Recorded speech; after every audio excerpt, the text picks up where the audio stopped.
Zero Malabar സഭയുടെ തലവനും പിതാവുമായിരുന്ന മാർ ജോർജ് ആലഞ്ചേരി പിതാവിനെതിരെ കേരള റീജിയണൽ ലാറ്റിൻ സഭയിലെ 13 മെത്രാന്മാർക്കെതിരെയും കേരളത്തിലെ ഒരു ഹോസ്പിറ്റാലിറ്റി മേഖലയിൽ കോടിക്കണക്കിന് രൂപ നിക്ഷേപമുണ്ടെന്ന തരത്തിൽ നിർമ്മിച്ച വ്യാജരേഖ എറണാകുളം അങ്കമാലി അതിരൂപതയിലെ വൈദികരുടെ സൃഷ്ടി തന്നെയാണ് എന്നതാണ് യാഥാർത്ഥ്യം.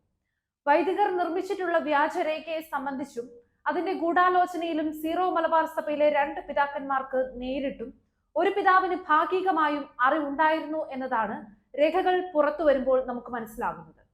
2016-17 കാലഘട്ടങ്ങളിൽ എറണാകുളം അങ്കമാലി അതിരൂപതയുടെ ഉടമസ്ഥതയിലുള്ളതും പ്രയോജനരഹിതമായതും അതിരൂപതയുടെ കടം വീട്ടാൻ വിൽക്കുവാൻ തീരുമാനിച്ചതുമായ തുണ്ടുഭൂമികളുടെ വിൽപ്പനയെ എറണാകുളം അങ്കമാലി അതിരൂപതയുടെ സ്ഥാവര ജംഗമ വസ്തുക്കൾ കൈകാര്യം ചെയ്ത് പള്ള വീർപ്പിച്ച സ്ഥിരം നാടകവേദി അംഗങ്ങളിൽ നിന്ന് മാറ്റിക്കൊണ്ട് ന്യായമായ വിലയ്ക്ക് വിൽക്കുകയും അതുവഴി ആസ്തി വർദ്ധിക്കുകയും ചെയ്തിട്ട് പോലും ഓർക്കണം, എറണാകുളം അങ്കമാലി അതിരൂപതയുടെ ഭൂവാസ്തിയിൽ 65 ഏക്കർ ഭൂമി, 23 acre Mattoor, 25 acre Kothamangalam, 17 acre Devikulam, ഏകദേശം 150 കോടി രൂപയുടെ ആസ്തി വർധനയാണ് ഉണ്ടായിട്ടുള്ളത്.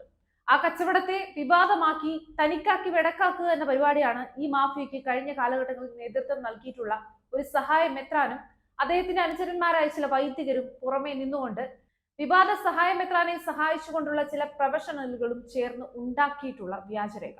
ഈ വ്യാജരേഖ നിർമ്മാണം പൂർണ്ണമായും എറണാകുളം വൈദികരുടെ നേതൃത്വത്തിലും നിയന്ത്രണത്തിലും തന്നെ നടന്നതാണ് എന്നതാണ് രേഖകളിൽ നിന്നും വ്യക്തമാവുന്നത്.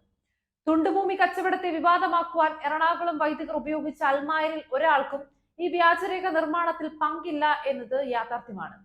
AMT എന്ന പേരിൽ ആദ്യഘട്ടം രൂപീകരിക്കുകയും പിന്നീട് അൽമായ മുന്നേറ്റം എന്ന പേരിൽ എറണാകുളത്ത് ഇപ്പോഴും പ്രവർത്തിക്കുകയും ചെയ്യുന്ന സഭയുടെ സംവിധാനങ്ങളെ ദുർബലപ്പെടുത്താൻ താണ്ഡവ നൃത്തമാടുകയും ചെയ്ത ആ സംഘടനയുടെ പ്രമാണിമാരെന്ന് അവകാശപ്പെടുന്ന നേതാക്കൾ എല്ലാവരും തന്നെ യഥാർത്ഥത്തിൽ ക്രിമിനൽ വൈദികരുടെ കളിപ്പാവകൾ ആവുകയായിരുന്നു എന്നതാണ് യാഥാർത്ഥ്യം.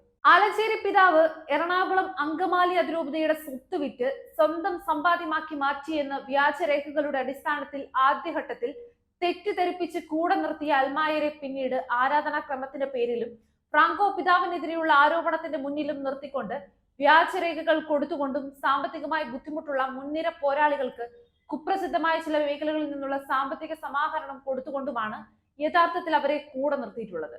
ആലഞ്ചേരി പിതാവിന്റെ പ്രൈവറ്റ് സെക്രട്ടറി ആയിരുന്ന ആന്റണി കല്ലൂക്കാരൻ എന്ന ടോണി കല്ലൂക്കാരനെ ഒരു പ്രൈവറ്റ് സെക്രട്ടറി എന്ന നിലയ്ക്ക് ലഭ്യമാക്കാൻ സാധ്യതയുള്ള പിതാവിന്റെ സ്വകാര്യ രേഖകൾ കൈക്കലാക്കുവാനും അതുപയോഗിച്ചുകൊണ്ട് എറണാകുളം നഗരത്തിലെ കുപ്രസിദ്ധനായ ഒരു ഇടപ്പള്ളി സ്വദേശിയായ മുൻപ് സൂചിപ്പിച്ച മെത്രാന്മാർ 2 പേരുടെയും സ്വകാര്യ സ്വത്ത് കൂടിയായ ചാർട്ടേഡ് അക്കൗണ്ട് ആയ വ്യക്തിക്കും അദ്ദേഹത്തിന്റെ ഭാര്യയും ചേർന്ന് തയ്യാറാക്കിയ രേഖകൾ ആദിത്യൻ എന്ന കമ്പ്യൂട്ടർ വിദഗ്ധനെ കൊണ്ട് നിർമ്മിച്ചെടുത്തതാണ് വ്യാജരേഖ.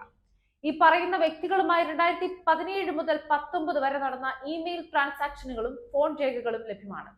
ഈ 2 മെത്രാന്മാരും സീറോ മലബാർ സഭയിലെ മുതിർന്ന മെത്രാപോലിത്തമാരായ 2 പേർ, മാർ ആൻഡ്രൂസ് താഴത്ത്, മാർ ജോസ് പെരുന്നേടം. പോലീസിൽ കൊടുത്ത മൊഴി പ്രകാരം സഭയുടെ PRO എന്ന നിലയ്ക്ക് അനവധി വർഷങ്ങൾ ഇരുന്ന് സഭയുടെ സംവിധാനത്തെ മറ്റു പലർക്കും ഒറ്റിക്കൊടുത്തുവെന്ന് തിരിച്ചറിഞ്ഞുകൊണ്ട് ഒരു സുപ്രഭാതത്തിൽ ആ സ്ഥാനത്ത് നിന്ന് മാറ്റപ്പെട്ടതിൽ മുറിവേറ്റ് സഭാ സംവിധാനത്തെ ദുർബലപ്പെടുത്തുവാൻ തക്കം പാർത്തിരുന്ന പോൾ തേലേക്കാട് എന്ന വൈദികനുമായി ചേരുകയും ചെയ്തുകൊണ്ടാണ് ആദ്യഘട്ടത്തിൽ വ്യാജരേഖയുടെ നിർമ്മാണം പൂർത്തീകരിച്ചത്. വ്യാജരേഖ ഉപയോഗിച്ചുകൊണ്ട് എറണാകുളത്തെ വൈദികരെ തെറ്റിദ്ധരിപ്പിക്കാൻ അടുത്ത ഘട്ടത്തിൽ വിവാദ ഭൂമി കച്ചവടം അന്വേഷിക്കുവാൻ നിയുക്തനായ കമ്മീഷൻ ചെയർമാനായിരുന്ന ഫാദർ ബെന്നി മാരാപ്പറമ്പിൽ കമ്മീഷൻ റിപ്പോർട്ടിൽ ചേർത്തുകൊണ്ട് വൈദികരുടെയും വിശ്വാസികളുടെ ഇടയിൽ സഭാപിതാവ് കോടികളുടെ തട്ടിപ്പ് നടത്തി എന്ന് സാധൂകരിക്കുവാനാണ് വ്യാജരേഖ നിർമ്മാണത്തിന്റെ ഭാഗമായത്. തുണ്ടുഭൂമി വിവാദ ഘട്ടത്തിൽ എറണാകുളം കൂരിയയുടെ ഭാഗമായിരുന്ന ഫാദർ സണ്ണി കളപ്പുരയ്ക്കലും ഇത്തരം വിവാദങ്ങളുടെയൊക്കെ പിന്നിൽ നിശബ്ദനായി നിന്നുകൊണ്ട് എല്ലാവർക്കും പ്രോത്സാഹനം നൽകുന്ന ഫാദർ ജോയിസ് കൈതക്കോട്ടിലും വ്യാജരേഖ നിർമ്മാണത്തിന്റെ ഭാഗമായിട്ടുണ്ട്. ചിലർ മാത്രം പോലീസിന്റെ ആദ്യഘട്ട കേസിൽ പ്രതിയാവുകയും ചിലർ ഒഴിവാക്കുകയും ചെയ്തിട്ടുണ്ട് എന്നാണ് യാഥാർത്ഥ്യം.